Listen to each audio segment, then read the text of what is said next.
Halo, assalamualaikum, selamat pagi, selamat siang, dan selamat malam. Apa kabar rakyat Indonesia?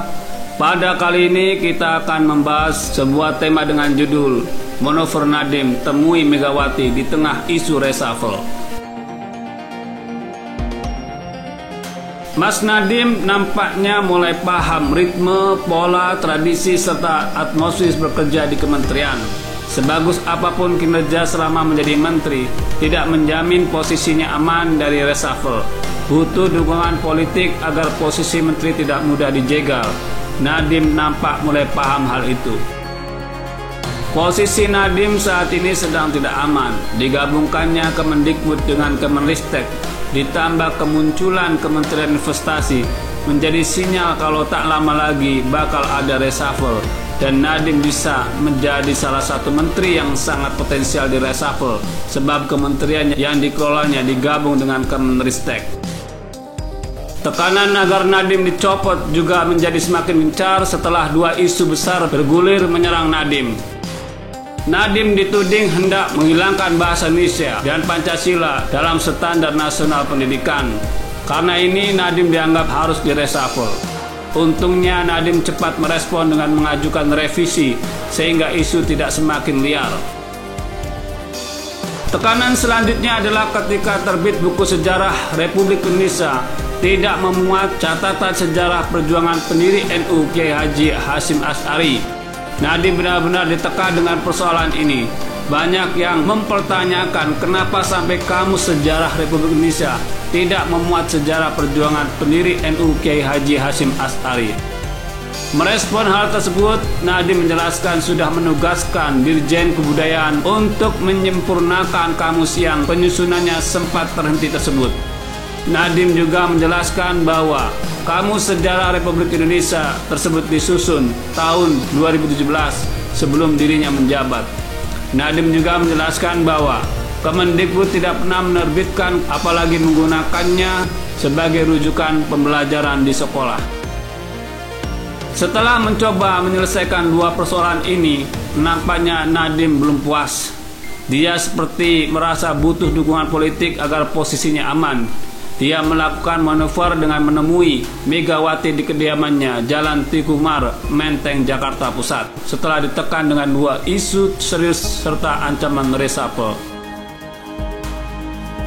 Dalam pertemuan tersebut, Nadiem mengobrol banyak hal dengan Megawati. Salah satunya berdiskusi tentang strategi mempercepat merdeka belajar dan profil pelajar Pancasila. Dalam pertemuan tersebut, Megawati juga memberikan wejangan agar mata pelajaran Pancasila dan bahasa Indonesia dimasukkan dalam standar pendidikan nasional. Sahabat Megawati mengaku khawatir generasi muda akan kehilangan jati dirinya sebagai bangsa Indonesia. Wejangan Ketua Umum Partai PDIP itu langsung disambut oleh Nadiem dengan memastikan bahwa mata pelajaran Pancasila akan tetap masuk dalam standar pendidikan nasional. Di tengah tekanan kepada Nadiem yang begitu kencang, nampaknya langkah yang ditempuh Nadiem sudah bagus. Dia nampak cerdas dalam memilih langkah untuk lolos dari tekanan ini. Dia dengan sigap merespon kritik dengan perbaikan segera. Dia tidak membiarkan isu yang menyerangnya berkembang semakin liar. Soal langkah menemui Megawati, meskipun bukan untuk membahas reshuffle, tapi saya yakin ini adalah upaya Nadiem untuk mencari dukungan politik dari Megawati selaku Ketua Umum partai terbesar di Indonesia. Megawati adalah sosok yang punya pengaruh politik yang besar dan disegani oleh politisi lain. Sepertinya Nadiem paham tidak sedikit parpol pendukung Jokowi yang tak menyukainya dan ingin agar Nadiem menjadi salah satu menteri yang direshuffle. Logika politik parpol pendukung Jokowi sederhana. Nadiem bukan bagian dari mereka. Nadiem tidak ikut berkeringat memenangkan Jokowi. Nadiem hanya orang beruntung yang kebetulan dilirik oleh Jokowi.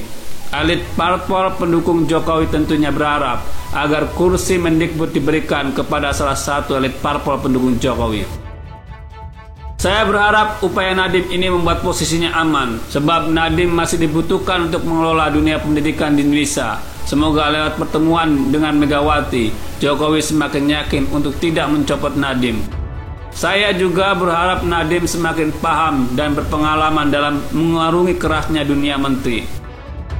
Tidak cukup profesional, tidak cukup hanya cerdas, melainkan harus punya dukungan politik yang kuat. Dan ini menjadi kelemahan Nadiem karena memang dia bukan berlatar belakang politisi. Dengan usia yang masih muda, saya yakin Nadiem bisa belajar banyak hal agar posisinya sebagai Kemendikbud tetap aman. Suka tidak suka, Nadiem harus belajar berpolitik meskipun tidak jadi kader partai politik. Ya minimal buat bekal untuk melawan rival-rival politik yang ingin mengincar posisinya. Nah, bagaimana menurut Anda? Silahkan ketik kolom komentar di bawah dan jangan lupa subscribe channel ini. Terima kasih.